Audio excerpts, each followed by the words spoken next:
네, 10쪽에 47번입니다. 문제 읽어보면요. 수진의 반 30명이 있는데 선택 과목 A랑 B에 대한 선호도를 조사한 결과 과목 A를 선호하는 학생이 14명. 이걸 NA라고 해볼까요? NA는 14명. 그리고 MB는 몇 명이었냐면 19명이었답니다. 그랬을 때 두 과목을 모두 선호하는 학생이 X명일 때 X의 최대값과 최소값을 구해달랍니다. 자, 그러면 이 최대와 최소의 뜻을 잘 봐주세요. 현재 우리가 말 그대로 30명의 학생 수가 있습니다. 그러면 전체 집합을 30이라 잡으면 이거 두 개 더했을 때 30명을 넘어섭니까? 안 넘어섭니까? 넘어서죠. 그쵸? 그러면 지금 내가 이런 A라고 하는 것과 B라고 하는 이 동그라미를 생각했을 때 NA 합집합 B라고 하는 것이 공식 먼저 적어놓고 가볼까? 공식 먼저. NA 합집합 MB는 공식이 어떻게 됩니까? NA, MB, 그리고 마이너스 NA 교집합 B. 그런데 잘 봐주세요. 합집합이 이 A 합집합 B 이거 색칠된 부분이잖아. 그럼 이 A 합집합 B가 30명을 넘을 수 있어 없어? 없죠. 왜냐하면 외부의 사람이 들어오는 게 아니라 그 학급의 인원 30명이 선택을 하는 거니까. 그렇죠? 맞지? 그럼 예를 들어서 이 A라는 학생도 다시 A라는 문제도 30명이 다 맞추고 B라고 하는 것도 30명이 다 맞추면 어떻게 돼? NA도 30이고 MB도 30이잖아. 두 개를 더하면 60이잖아. 근데 우리가 30명을 넘어서면 안 된다 했잖아요. 그러면 NA 교집합 B가 30인 거야. 맞지? 모든 사람들이 다 A, B 문제를 맞춘 거. 그렇죠? 그럼 얘는 교집합의 수가 어마어마하게 많은 거네. 그렇죠? 그러니까 이 NA 더하기 MB가 보는 바와 같이 33명이 되면 이 친구가 제일 최대로 가봐야 30명밖에 안 된다고. 얘가 꽉 찼을 때의 경우가 30명밖에 안 된다고.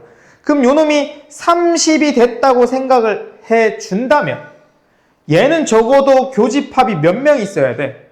3명을 빼내줘야지만 이 등호가 만족이 될 거 아니야. 그러니까 다시 이 A 합집합 B가 딱 정확하게 30명을 맞춰가지고 이 A 합집합 B가 이 모양이 되어서 이 A라고 하는 동그라미와 B라고 하는 이 동그라미가 이걸 꽉 채우고 있는데 이 가운데가 3명이면 된다고.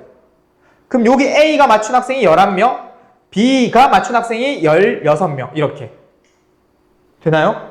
그러면 이게 30명을 딱 정확하게 11, 3, 16으로 완벽하게 나눠진 거고 그러면 이 A 교집합 B가 가지는 것들 중에서 뭐가 됐다? 가장 최소의 값이 되는 거예요. 지금 우리가 X라고 하는 게 뭐야? 두 과목을 모두 선호하는 맞춘 학생이 X명이잖아. 그 X명이 딱 정확하게 유일하게 딱 떨어지는 이 3이라고 하는 건 바로 미니멈의 값입니다. 사이즈가 딱 맞게. 되니? 자, 그럼 계속 우리가 그럼 이 3에서 이제부터 이게 이 딱 맞는 상황이어서 최소라고 친다면 얘를 한 개 늘려볼게. 가운데가 4라고 치자. 가운데가 4. 그럼 이 A에서 B에서 이 가운데가 4가 됐대. 그럼 여기가 얼마가 돼야 돼? 10이 돼야 되고 여기가 얼마가 돼야 돼? 15가 돼야지. 딱 맞죠? 그럼 이거 3개 더하면 어떻게 돼? NA 합집합 B가 뭐가 됩니까? 29가 되죠? 그쵸? 그러면 그때 돼서는 이 전체 집합 U가 30명으로 딱 일치하는 게 아니라 요 한 명이 바깥에 있는 거야. 되니? 그럼 지금 여기 가운데 교집합이 늘어나면서 이 바깥의 숫자가 늘어나는 거잖아. 그렇죠? 그럼 이 교집합이 최대의 숫자라는 건 이 바깥쪽에 있는 크기가 제일 클 때겠네? 그럼 우리가 그런 상황이 언제냐라고 생각을 한다면 이런 거야. A 동아리가 다시 가자. 여기서 한마디만 더 하고 갈게. 우리가 지금 이 교집합이 클수록 어차피 NA랑 MB가 고정되어 있죠. 그러니까 교집합이 커질수록 그 남는 잉여 사람의 숫자가 이쪽으로 가고 있잖아. 그럼 이 교집합이 최대가 되는 건 이 바깥쪽에 있는 숫자가 클 때겠네. 제일 클 때겠네. 바깥쪽으로 올 수 있는 이 수치가 제일 클 때 이 교집합도 제일 크게 나오겠는데 되나요? 그러면 이 A 합집합 B의 입장에서 보면 뭐 한 거야? 제일 작을 때겠네. A 합집합 B의 나머지가 제일 크다고 하니까 A 합집합 B 입장에서 보면 제일 작을 때겠네. 그럼 우리가 NA 합집합 B는 다시 A 합집합 B는 A라는 동아리와 B 동아리를 합치는 거예요. 합치는 거예요. 통합을 하는 거예요. 통합했을 때 숫자가 제일 작다는 건 어느 하나가 어느 하나의 부분집합일 때인 거야. 쏙 들어간다고. 그러면 이렇게 물어볼게. 야, 14명이랑 19명이 그 합집합을 했는데 쏙 들어가더래. 그럼 그거는 당연히 19명이 커야겠네. 쏙 들어가려면. 경우가 이런 거네. B 안에 A에 있다. 그럼 이 B 안에 A가 있는 거에서의 교집합의 숫자는 얼마? 14. 그러니까 반대로 생각하면 우리가 교집합이 최대인 거잖아. 반대로 생각해보면 이제 바깥으로 간다? 처음에는 이 위에 거에서 밑으로 내려오는 느낌이면 이번에는 안쪽에서 갈 거야. 만약에 교집합이 최대래.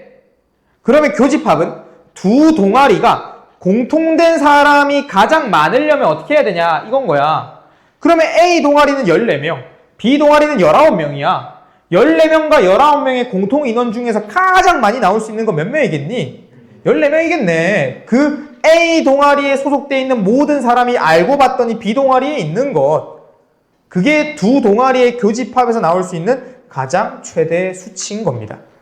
예를 들면 지리산 14명 갔고 설악산 19명 갔어. 근데 지리산, 설악산 둘 다 간 사람의 최대치는 누구일까요? 라고 한다면 19명 되는 건 말이 안 되잖아. 맞지? 그러니까 14명인 거야. 지리산 간 모든 학생들은 설악산도 간 거예요. 그렇게 생각을 하시면 그 교집합의 최대 수치를 꽤나 쉽게 이해할 수 있고, 그러면 교집합의 최소 수치는 어떻게 된다? 전체 집합을 넘어가면 안 된다. 를 생각해보면 교집합의 최소 수치를 쉽게 접근할 수가 있는 겁니다. 되나요?